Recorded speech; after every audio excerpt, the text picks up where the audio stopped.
Hackers gonna hack. But now companies are taking preemptive measures to fight back. It's called strike back technology, and the purpose is to distract or delay hacking attempts instead of trying to prevent them. Companies are now on the offense to lure cyber criminals into their systems. And in some cases, they're hiring contractors to hack to find their security breaches. Kevin Mitnick, once known as America's most wanted hacker, spent 5 years in a federal prison and is now working for the other side. To join me now is Kevin Mitnick himself. He's the author of Ghost in the Wires and an information security consultant. Thanks for joining me, Kevin. I wanted you to elaborate. Thanks. I wanted you to elaborate more on the strategy that these companies are initiating to lure hackers. What is this methodology? Well, this is a technology called honeypots, and it's been around for quite some time. And this is where companies either acquire or they build systems that appear to hold juicy information to attract the attackers, and that way they could monitor and kind of profile how they're getting into the system and try to identify where they're coming from. And this has been around for quite some time. Kevin, how did you go from being the one, once known as the most wanted hacker in the country to working for the other side? Well, after I was arrested and I was in prison for quite some time, I sat in pretrial detention for about 4.5 years, and then I finally settled the case with the government. I ended up doing 5 years in federal custody for hacking. It wasn't for profit. It was mostly for intellectual challenge. And about 3 months after I was released, Senator Fred Thompson called me to testify for Congress on how the federal government could better protect their systems. And at that point, that was kind of my transition into now helping government, private sector companies, and universities protect themselves against the threats out there. So you weren't released early in order to help companies and the government. You served your term and then afterward kind of got recruited. Yeah, pretty much my case is very unusual. I sat in solitary confinement in a federal detention center for about a year because a federal prosecutor had told a judge that I could simply pick up the phone, dial up to NORAD, and whistle into the phone, communicate with their modem that's connected to their computer, and launch a nuclear missile. So there was a lot of hyperbole around my case, and I sat in pretrial detention for a long time. But what's great today is I still do the same thing. I still hack into systems, but I do it with the company's permission to help them find the vulnerabilities before the attackers do. So it's very enjoyable. It's kind of like Pablo Escobar becoming a pharmacist. Kevin, you just said that you were in solitary confinement based on an absurd notion that you could call in and launch a nuclear bomb. How was that even warranted? I mean, and what was your experience in solitary confinement like? What did that do to you? Well, back then, this was, quite some time ago, computers were still mystical, hackers were still mystical, and so a lot of events and motion pictures like war games and sneakers, what happened is, unfortunately, government prosecutors took events out of fictional movies and attributed them to me in real life.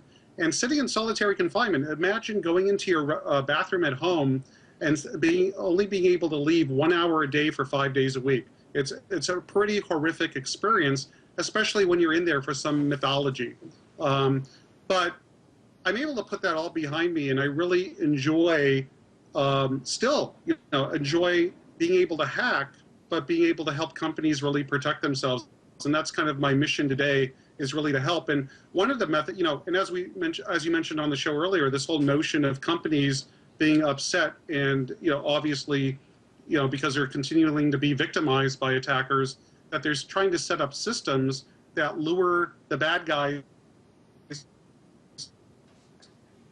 to companies. Sometimes, we're lured to a honeypot. We're pretty, we're able to quickly figure out what's going on. But this whole honeypot, it's kind of like, attracting the bad guys to this system to really keep them busy.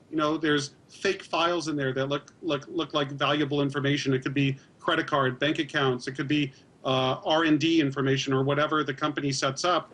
And you keep the attackers there. You profile them. You see where they're coming from, and then you use that information, that intelligence, to protect your core systems, the real systems that you do not want anyone in. Kevin, I wanted to get more into your personal story. You were on the Colbert Report last year, and Yes. I wanted to play a quick clip from that. Okay.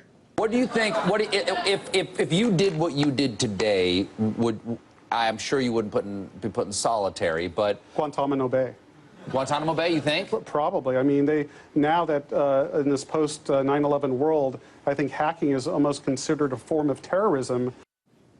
So, Kevin, that statement holds so much more significance now. Here we are, almost a year later after the whole anonymous thing coming out and just these takedowns of government websites, and also just the ratcheting up of cyber terrorism, fear-mongering from our government. Do you see hacking still as maybe the #1 domestic terrorist threat, or do you see that as kind of the fear of them painting it as a new terrorist threat? Well, I look at it as kind of FUD, a lot of hyperbole, because when you paint a threat, the government is able to pass laws and get votes by the House and by Congress to pass these laws like the Patriot Act. But where the really interesting, I guess, development, if you will, over the past year or so was the revelation of Stuxnet and Flame, and these were cyber weapons developed by the United States and possibly Israel to attack Iranian nuclear facilities, to basically cause disruption, to cause delay of whatever projects they were working on at the time. So I think this is really important, because while the United States could use cyber weapons against countries like Iran, that we could be victimized the same way. Other countries could victimize us by developing very malicious code that goes under the radar of antivirus software and infects our systems, targets companies here to do industrial espionage, or targets defense contractors to get information on government projects. So I think it's a substantial threat, and what the security industry needs to do is come up with better tools and solutions to try to mitigate that threat. So you don't think CISPA is the answer to combat this kind of threat? Can you repeat that? You were cutting out. Oh, I was asking, do you think that the legislation that they've proposed, CISPA, do you think that that's a good combatant to this threat? I actually didn't read the legislation, so I'm sorry I can't answer that. I apologize. No problem. It's pretty broad legislation. But Kevin, going back to what you just said about the cyber weapons, what do you think about the U.S. essentially creating a blueprint for cyber warfare against this country? What do you think that's going to do? Well, I don't think it's really a blueprint. I think that any country could employ a skilled team of developers to develop malicious code. I really think it comes down to time, money, and organization. And so I think any country, and even the Russian business network that allegedly develops malware to attack consumers to steal information for fraud, I think, again, it all really comes down to the money and to the sophistication of the people that they can hire to develop these tools. And it's quite easy. I mean, I'm hired to test these, and we have about a 98% success rate when doing a technical engineering. It uses manipulation, deception, and influence to get a person inside a company to comply with the request. And that request is simply to click on a hyperlink in an email or open up a booby-trapped PDF document. And if one employee makes that bad decision and opens up that booby-trapped PDF file, for example, that could allow the attacker to take full control of that user's computer that's connected to the company's network, and now they're in. And that's how easy it is. And with these types of tests that we do on companies, we have a 100% success rate. So what that really tells us is security is pretty bad. And it's not really difficult for attackers to get into corporations, into Department of Defense organizations. It's actually quite easy. And we're hoping that new technologies are developed, new training and educational tools are developed to help mitigate the threat.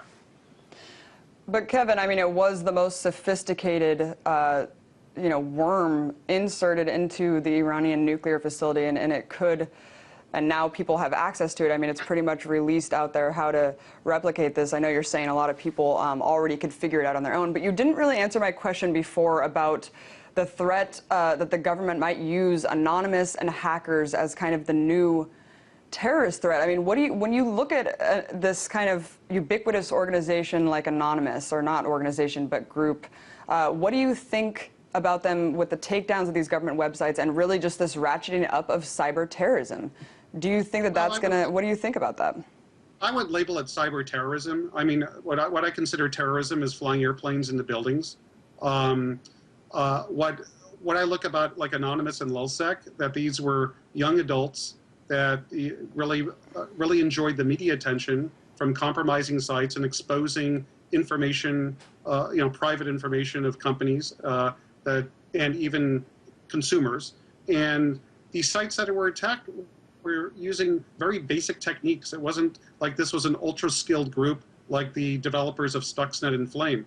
And as we all know, the individuals involved with LulzSec were arrested. They were all like 19 and 20-year-olds using very basic to intermediate types of hacking techniques that are actually no big deal. So I don't really think that is really an indicator of cyber warfare or cyber terrorism. I think it's a real indicator that there's a lot of low-hanging fruit out there, and that companies really need their defense. Well, thank you so much for coming on and giving us your opinion about all this. That was Kevin Mitnick, author of the book Ghosts in the Wires.